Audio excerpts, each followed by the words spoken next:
Well, speaking of cops, Yes. a group of flag-burning anti-New York Police Department protesters needed New York's finest to save their skin from a gang of angry bikers who tried to pummel them in Brooklyn Park for setting Old Glory ablaze on Wednesday. So they were burning flags. Okay. So this biker group stepped in and said, "You're not burning my flag, fucker." Right. And so they were going to beat their asses. Okay. So they were anti-police people. So then they called on the police to save them. The fiery stunt by a few dozen members of the group Disarm the Police. Mm-hmm. That's a group. Disarm the Police. All right. Led to a chaotic scene at about 8 p.m. in Fort Greene Park when the activists enraged 40 members of the Hallowed Sons Motorcycle Club. Boy. The Hallowed Sons. Hallowed Sons. The Sons of Anarchy. That's right. By roasting the flag on a tiny barbecue grill. They took off like little bitches. The motorcycle club did, or no. The motorcycle guy said. Okay. They took off like little bitches. One biker said. Okay. They lit the fucking flag and took off running once they got slapped once or twice. Nice. The anarchists had announced on social media that they planned to burn the flag in a protest of the New York Police Department policies, drawing a larger group of flag-waving counter-protesters, including the bikers. Right. So these faggots were out there saying, "We're going to burn the flag." Yeah. And so a bunch of bikers showed up and said, "Yeah, fuck you, pal. We're going to beat your fucking ass." Mm-hmm. And they went ahead and threw it on the little grill. And So they the bikers stepped up, smacked a few of them around, and they took off running like scared little bitches. Faggots. Love it. While it's illegal to openly burn anything in Fort Greene Park, the self-styled anarchists managed to find a loophole in the law that allows cooking in closed barbecue grills. All right. A loophole. Thus, they started to roast the flag. What do you think roast flag tastes like? Probably just like any other flag. Right. But they didn't burn it for long. One of the bikers rushed forward in a fit of rage and kicked over the grill, that sounds like Chris Aiken. sending embers flying. He then doused it as members of the pro-flag crowd chanted, "USA! USA!" Be honest, you could see me doing that. Yeah, of course. I could too. The bikers then started trying to rough up the protesters, who were quickly saved by the members of the same police force that they criticized.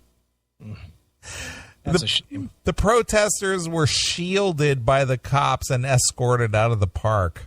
That's a shame. "I served in the Marines," said the counter-protester Brian Christopher, 23. He defended his flag. "We are ready to die for it. When I see people burning it and showing complete ignorance, it's very..." Disrespectful. It's not the word. Shocking? Nope. Outrageous? Nope. You're missing the O word. O word. Outrageous? No. Offensive! Offensive. All right. No arrests were made in the scuffle, and the group's flag-burning stunt went up in smoke. Yeah. So, well, I think people overreact a little to the flag burning. Sure. You know, if it was, and I'll just say it, and I know this is kind of anti what everybody thinks, but most of this shit is just cheap knockoff shit. I agree. That they're burning. Sure.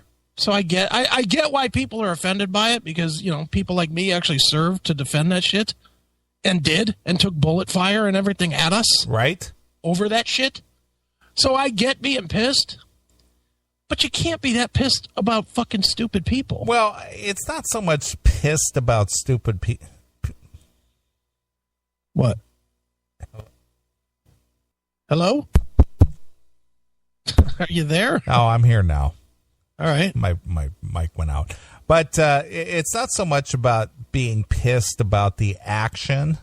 Yeah. It's, the thing is if you're going to be this tough guy and go down there and we're going to make a stand against the police and we're going to burn a flag and, you get some real men down there.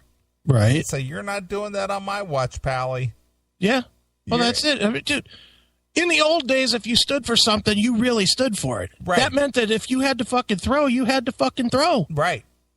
And now it isn't like that anymore. Well, now it's like, I'm going to be a tough guy, except if somebody challenges me. I'm going to run like a bitch behind the police. Yeah, exactly. But these are social media bullies.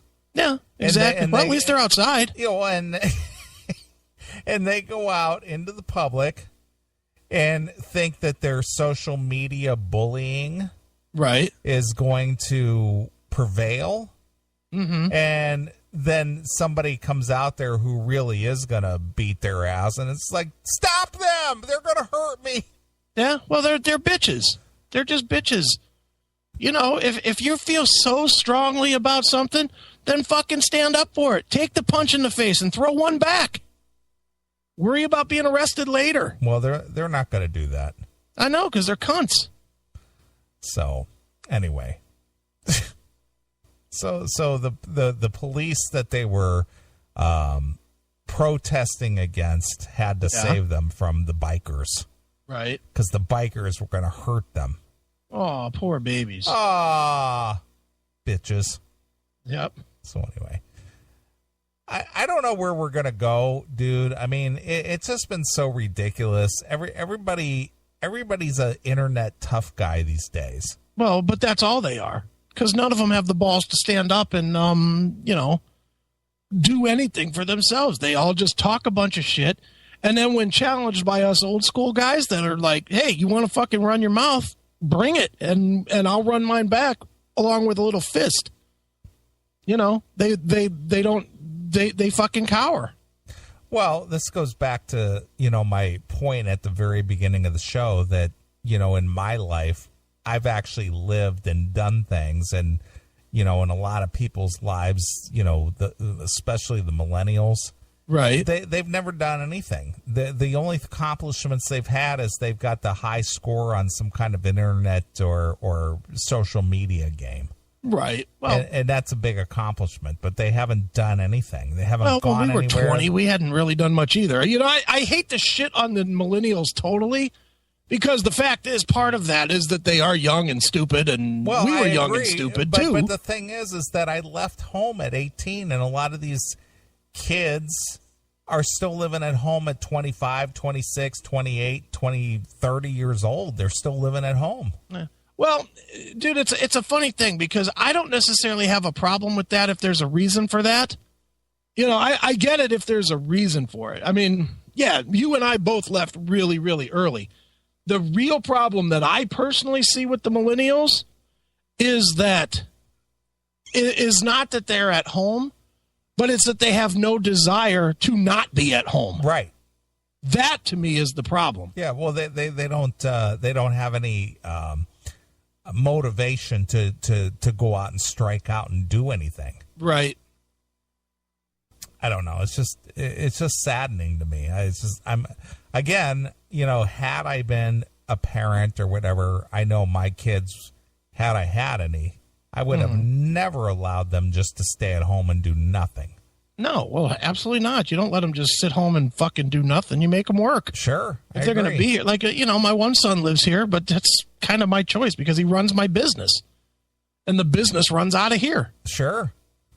But yeah, if he wasn't involved with my business, if his fucking life was Moogles, he'd be on the fucking road. Sure. I'd throw him right the fuck out of here. Well, Fuck yeah. You have a daughter who's, she's like, 24? My daughter, 25. Okay, but she's out on her own. And she's been since she was 19. So there you go. Yeah. I mean, you give them a break. You give them a break if they need it, but fucking ultimately, it's like, get your shit together. Sure. You know, it's the way it goes. My dad made it very clear Yeah. that when you hit 18, you're out on your own. Right, exactly. Dude, give your mic a Oh, smack. my You're God. only right channeling. How's that? That's better. All right. Look at Nathan in the chat room. Brokeback Mountain. Yeah. Love it.